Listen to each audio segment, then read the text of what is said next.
Hello guys, my name is Pooja Karayat. Welcome back to my channel science with Pooja Karayat. आज की video में हम जानेंगे what is the difference between mass and weight and इसके बाद हम कुछ न्यूमेरिकल सॉल्व करेंगे इसी टॉपिक पर।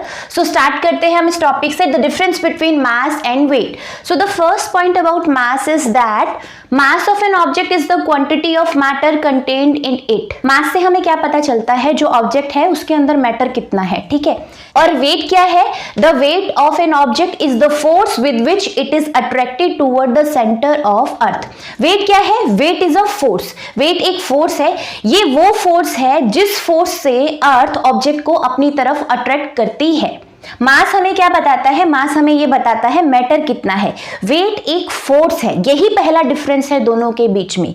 सेकंड डिफरेंस है, मास स्केलर क्वांटिटी है और वेट वेक्टर क्वांटिटी है। क्या समझते हैं हम स्केलर और वेक्टर क्वांटिटी से? स्केलर क्वांटिटी में आपके पास सिर्फ और सिर्फ मैग्नीट्यूड होता है, कोई डायरेक्शन नहीं होती। मैग्नीट्यूड का मतलब नंबर। अगर मैं बोल रही हूं मास 5 kg है, सो दिस 5 इज मैग्नीट्यूड, ये 5 मैग्नीट्यूड है, इसमें कोई डायरेक्शन नहीं होती, that is why it is a scalar quantity. Weight is a vector quantity, it has magnitude as well as direction.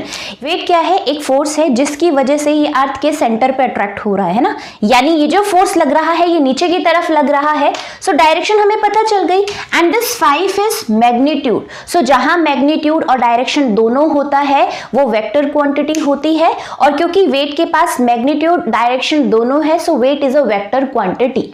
Third point, the SI unit of mass is KG. KG stands for kilogram, मतलब mass को किस में major किया जाता है, kilogram में। And the SI unit of weight is newton. Weight की unit क्या है, न्यूटन है। So the fourth point is the mass of a body is constant, it does not change from place to place. एक जगह से दूसरी जगह जाने पर आपका मास चेंज नहीं होगा। If mass is 50 kg on earth, तो मून पर भी मास सेम ही रहेगा, क्योंकि मास क्या होता है, मास कांस्टेंट होता है। और वेट क्या है, वेट एक फोर्स है। सो वेट क्या है, weight is not constant, it changes from place to place, ठीक है।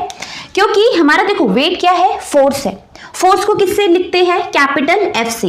फोर्स का फॉर्मूला क्या होता है, मास इनटू एक्सेलरेशन। यहाँ पे एक्सेलरेशन किसकी वजह से है, अर्थ की वजह से। तो मैं लिख सकती हूँ ना, force is equal to M into ji.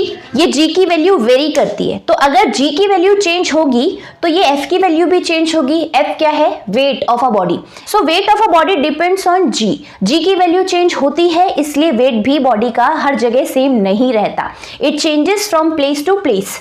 And the last difference between mass and weight is mass can never be zero. मास कभी भी जीरो नहीं हो सकता, जबकि वेट आपका क्या है, जीरो हो सकता है। क्यों, weight is a force, force is equal to M into G. अगर जी की, क्योंकि मास तो चेंज नहीं होगा, मास तो कांस्टेंट है, अगर जी जीरो हो गया तो फोर्स भी जीरो हो गया ना।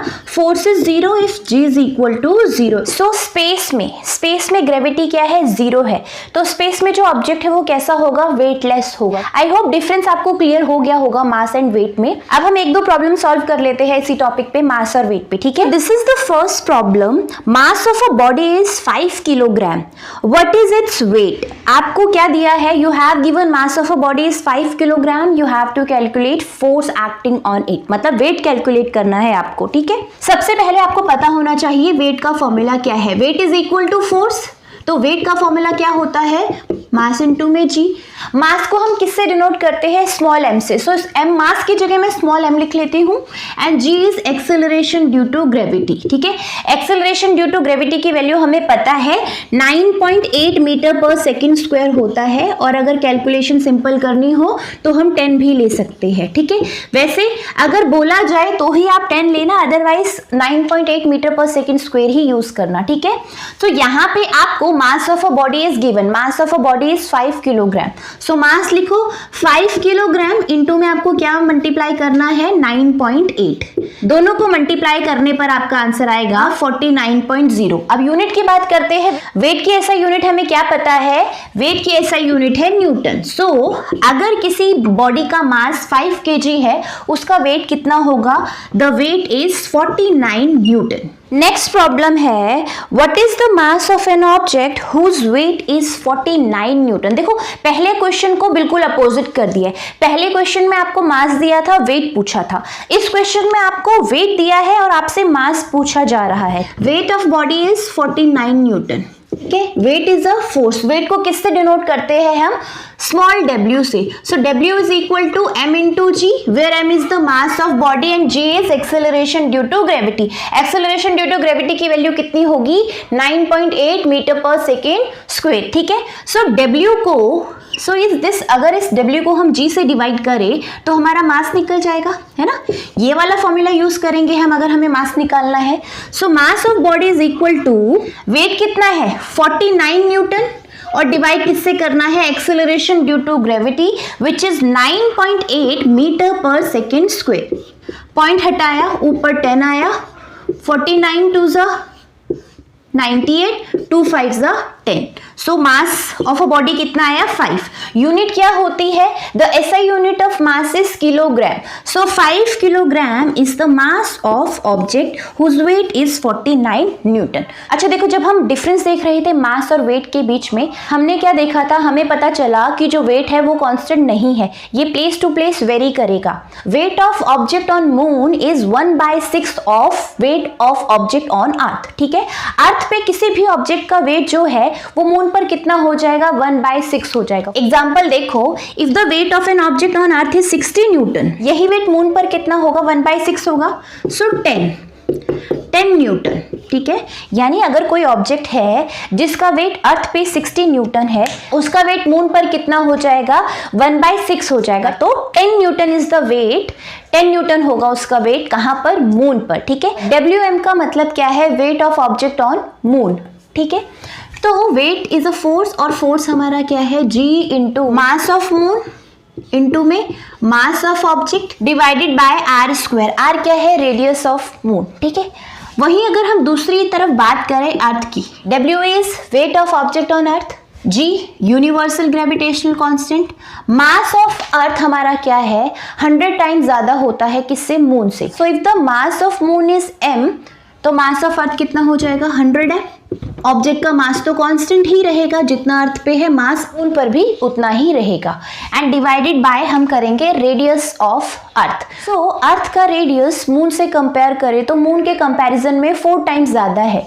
तो यहाँ पे r की जगह मैं 4r स्क्वायर ले सकती हूँ या नहीं ले सकती हूँ? बिल्कुल ले सकती हूँ, है ना। सो ये हो जाएगा 100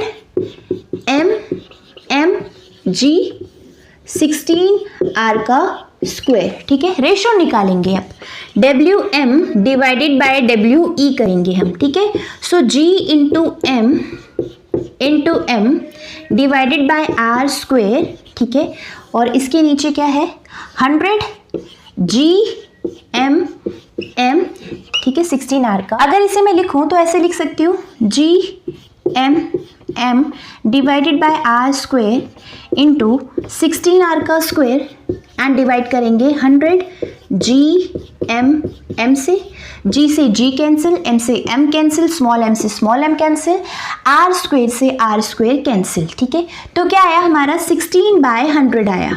अगर इसको डिवाइड करें तो अप्रॉक्स वैल्यू कितनी आएगी? 1/6 आएगी। तो हो गया ना प्रूव। ऑब्जेक्ट का जो भी वेट अर्थ पे होगा वही वेट 1/6 होगा कहाँ पर? मून पर, because weight of object on moon is 1/6 of weight of object on earth. So आज की वीडियो में बस इतना ही। आई होप ये वीडियो आपको पसंद आई होगी। अगर वीडियो आपको पसंद आए तो वीडियो को लाइक एंड शेयर करें एंड चैनल को सब्सक्राइब करें। Thank you for watching this video.